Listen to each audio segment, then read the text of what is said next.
beautiful queridos. Thank you so much for coming to watch this channel. My name is Alejandra Valenzuela. This is Wildflowers Within on YouTube. We are spiritual. We are super funny.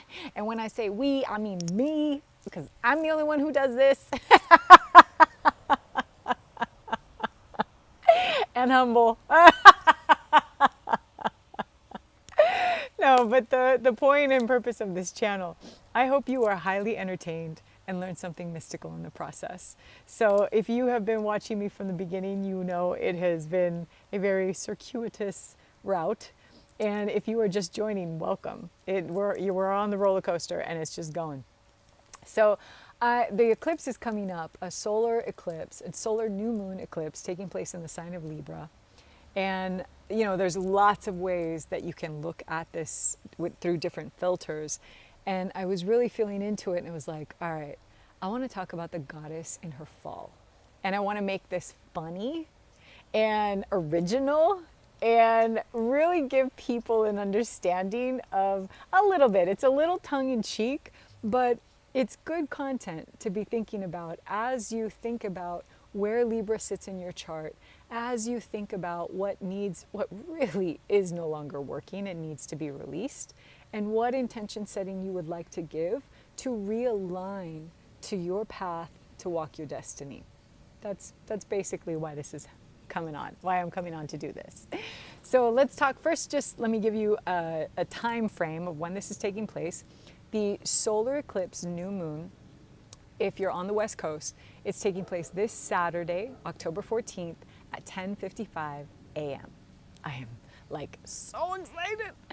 I'm so excited. They're intense, okay? And eclipse energy is intense because they're seen as moments of karmic reckoning, moments of fated destiny, okay?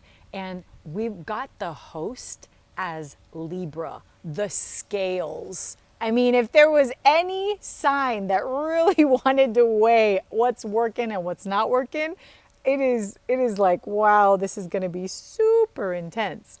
So why do we want to look at it through the lens of the goddess in her fall? If you don't know anything about astrology, it's okay. I'm going to break it down for you, hopefully in little like bite-sized Pac-Man pieces. And then you'll be like, I want you to get it, okay? But in like a really fun way to learn it. So I was thinking about this. Venus is in her fall right now. And when I first began to like really study astrology, by the way, I'm in year 2, okay? I don't purport to be some like master astrologer, but I am a freaking passionate student and I'm getting good, okay? I'm getting better every single day. So I like what I share because, you know, I'm learning and when I learn something, I'm like, and I want to share it with people. I want you guys to understand it. So it didn't make sense to me that Venus would be in her fall in a sign like Virgo. Virgo is an earth sign. It's the freaking Virgin, okay? Like, how is that not a good place for Venus? Like the ruler, the goddess of love. And it's because Virgo is a sign that is ruled by Mercury. I didn't really understand that either. And essentially what that means from this like ancient astrological perspective, it was really funny. There was some quote, I think it was rhetorious, and it was like, why is it that the goddess, you know, is in her fall with a Mercury ruled sign? And it was something, and then the same applies to Mercury, right? If he's in he's in a fall in like a Venus ruled sign. And it was because the argument, this debate was because when sensuality goes up, when passion, feelings, emotions go up, logic goes down. How many of you have ever heard of heat of the moment passion? Okay, you think there's any logic? They're gonna think about that later. All right, they just want to do whatever that intention was. And then it's also, they say it is also because when logic rises, sensuality goes down. And how many of you have heard like, you ruined the moment, you killed it, with like, some analytical something, lady. So that's what's going on right now. And before I do the version of like what's going on with Venus, let me just give the themes. Libra is about love and relationships of all kinds. Okay, so this could be romantic relationships. Think of your closest relationships you have in the world right now. Who are you closest to? Clearly, if you're close to your family, what one-on-one relationship, what are those important ones that are coming to the foreground for you to take a look at and through this lens of Virgo? So it could be one-to-one relationships in love, one-to-one relationships in terms of business. It could also be alliances. Who do you align yourself with? All of that right now is the focus that's coming in. And make no mistake, something will have to be let go of. This is all about releasing to realign and call in something new. Because some stuff is not working. And trust me, if you ignore it, you can, but it's just going to come back around later. So it's up to you. You can do the work or you don't have to do the work. That's you have free will, you have your choice. So with that being said, Venus, the goddess of love, imagine, she literally wants, dancing. She wants to go to the theater and see gorgeous clothes. She wants to be fed grapes. She wants to be able to make love to her partner. She wants to let her hair down and like just be naked and like, just have fun. But whenever a planet is transiting the house, the domicile of another host, in this case, Mercury in Virgo, she now needs to behave and honor the ways and customs that are of the nature of the host. So this is, right, okay, so don't take this like 100% literal. Take it as entertainment, but also know there is some truth to this. So I was thinking, how can I show you guys, how can I properly convey a way that is, fun and entertaining that what Venus is going through right now when it comes to looking at her relationships, okay? So imagine, she's like, walking in, she's got her hair, she's flowing, and all of a sudden she's like, Virgo. Now she's in, and Mercury is the winged messenger. Mercury is highly analytical, and he has to be because he's the master decoder, right? This is how brilliant Mercury is. Mercury can take any bit of information, whether that is like a song coming in or literally just a sound or a mathematical equation, right? A puzzle, a riddle. And he takes it in and he decodes, and then he's going to pass the message to someone else in a way that they will understand it, okay? So you can think of it just like language, right? Someone speaks to you in Portuguese and he needs to shoot it out in Chinese, okay? He can do that. And he can do that not just with language, but think about any form of communication. All right, so with that said, Venus walks in to Mercury's home. And she's like, okay, time to look at love and relationships, where are my lovers? Bring them out. And Mercury comes out and he's like, here you go, my lady. And all of a sudden he presents to her an Excel spreadsheet. What is the goddess of love supposed to do with that? Okay.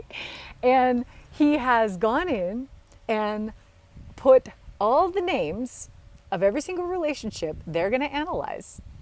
And he has put together a description of things that are rated good and healthy of the relationship. And then there's another column of things that are not working and not serving this relationship. Okay? So now Venus is looking at it like, what am I supposed to do with this? Okay? Like what? And I'm just going to pretend I'm Venus for a second. Okay. So, is this Excel spreadsheet gonna sing? Does it sing to me the information? No, it's just an Excel spreadsheet. Right. Okay, but is it gonna like then act it out in the form of a play? So we can see like a dance or something, the history? No, it's not. It's data. It's hardcore data. And we're going to look at it. Oh. Okay. Is there a way to like play a game maybe with it? Oh, yeah. I have a really great game. Oh, I would love a game. Okay. All right. Here's the game. We're going to go and itemize every single one of these things, and we're going to give it a point. 1 point when it's good, and we're going to do a -1 when it's bad. And then we're going to add them all up, and then we're going to look at the numbers and judge which ones score high and which ones score low. It's going to be the funnest game ever.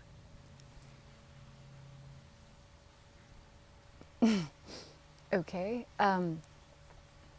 Is that all? So we're just gonna look at it.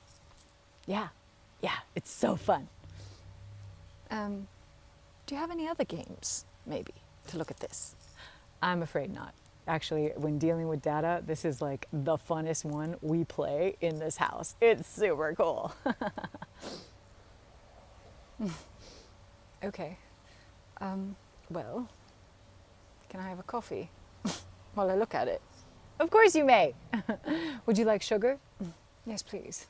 Full fat cream. Of course, your goddess. Let me get that for you. Here you go. Thank you. So, how long does this game last? Oh, I mean, we could keep going forever. we could analyze this 6 different ways if you want. All numeric, all really, really fun. Okay. Well, let's get to it then. That's literally what's going on right now. She's like, can I make love to any of these people on the spreadsheet and then talk about it? And he's like, no, you can't. So I love the goddess. I love Venus. And you know, Venus in Virgo, lots of blessings can happen from it. It may not be how she wants to play the game, to analyze love and relationships and see what's working and see what isn't.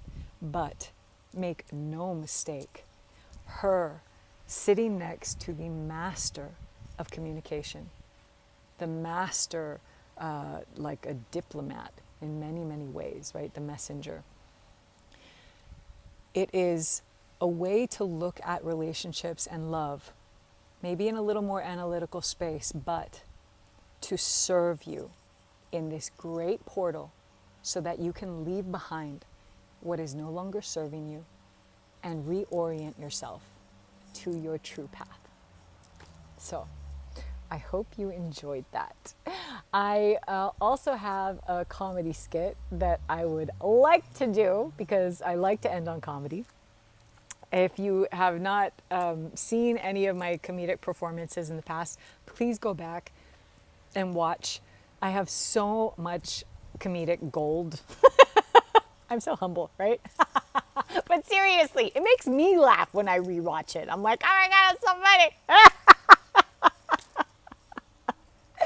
And the reason I'm doing it, I didn't used to do comedy before, but I got this reading from a wizard in France, and he told me I need it. I need a comedic outlet, and if I don't have it, it's gonna play out in real life, and that will not serve me. So I tried to think, what would be a good comedy skit for this topic, you know?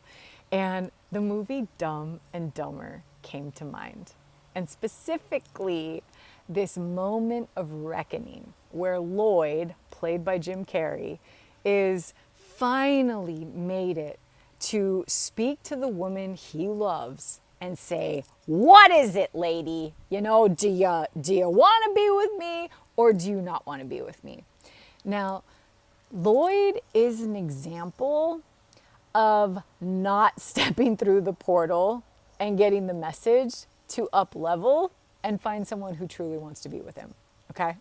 He's what you don't want to do, because if that happens and if you choose to ignore what really is the truth, it's just going to come later and you're going to be possibly suffering for a really long time. So I love you, Lloyd. I love you, Jim Carrey. Thank you so much for this scene. I hope you have enjoyed everything you've heard here.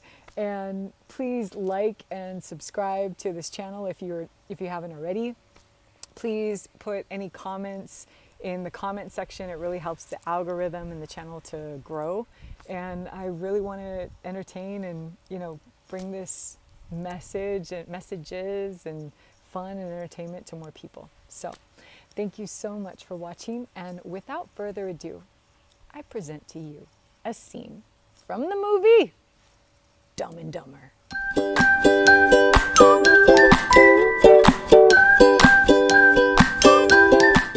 What do you think the chances are between a guy like you and a girl like me ending up together? Well, Lloyd, that's difficult to say. I mean, we don't... Hit me with it! Just give it to me straight. I came a long way to see you, Mary. The least you could do is just level with me. What are my chances? Not good.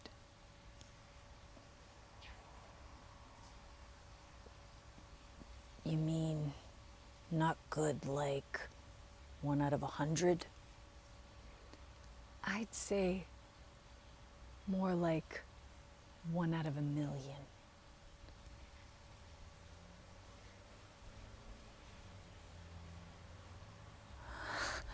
So you're telling me there's a chance? Yeah!